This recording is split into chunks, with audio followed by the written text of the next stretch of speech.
கன்னியாகுமரி மாவட்டத்தில் பெண்களின் சபரிமலை என்று அழைக்கப்படும் புகழ்பெற்ற மண்டைக்காடு பகவதியம்மன் கோயில் மாசிக்கொடை விழா இன்று கொடியேற்றத்துடன் தொடங்கியது.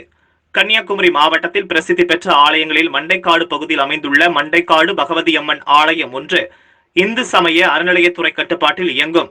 இந்த கோயில் கன்னியாகுமரி மாவட்டம், தமிழகம் மட்டுமின்றி கேரளா உள்ளிட்ட வெளி மாநிலங்களைச் சேர்ந்த பெண் பக்தர்கள் இந்த கோயிலுக்கு இருமுடி கட்டுடன் வந்து அம்மனை தரிசித்து செல்வது வழக்கம். கேரளா, கொல்லம் பகுதியைச் சேர்ந்த பெண்கள் தலையில் இருமுடி கட்டுடன் வந்து பொங்கலிட்டு அம்மனை தரிசித்து செல்வதால் இது பெண்களின் சபரிமலை என்று அழைக்கப்படுகிறது. இந்த கோயிலில் வருடா வருடம் மாசிக்கொடை விழா கொடியேற்றத்துடன் தொடங்கி 10 நாட்கள் நடைபெறும்.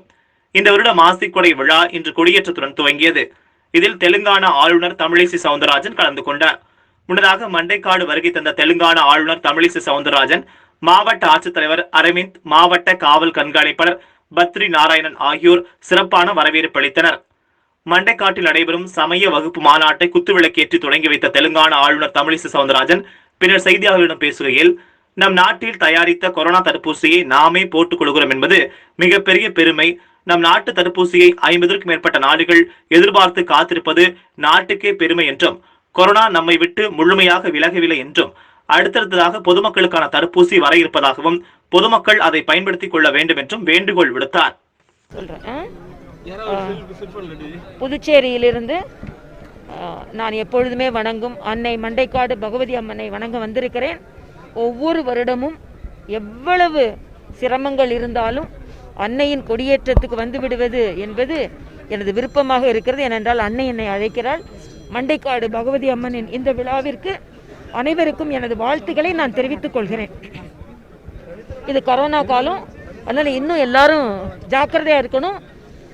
நம்ம நாட்டில் தயாரித்த தடுப்பூசியை நாமே போட்டுக்கொள்கிறோம் என்பது மிகப்பெரிய பெருமை.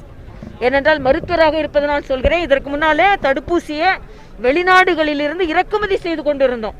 இன்னைக்கு நம்ம நாட்டு தடுப்பூசியை 50 நாடுகள் எதிர்பார்த்து காத்திருக்கிறார்கள் என்பது நமது நாட்டிற்கு பெருமை. அதனால் நாம் இன்னும் கொரோனா இன்னும் நம்மளை விட்டு போகலை.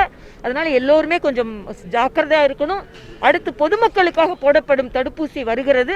அதை எல்லோரும் 60 வயதிற்கு மேற்பட்டவர்களும், கோமார்பிட் சிச்சுவேஷன் அப்படின்னு சொல்கிற டயபெட்டிஸ், ஹைப்பர் டென்ஷன் இருக்கிறவங்கலாம் போட்டுக்கொள்ள வேண்டும். யாரும் தயக்கம் காண்பிக்க வேண்டாம். இந்த தடுப்பூசிகள் மிக பாதுகாப்பானது.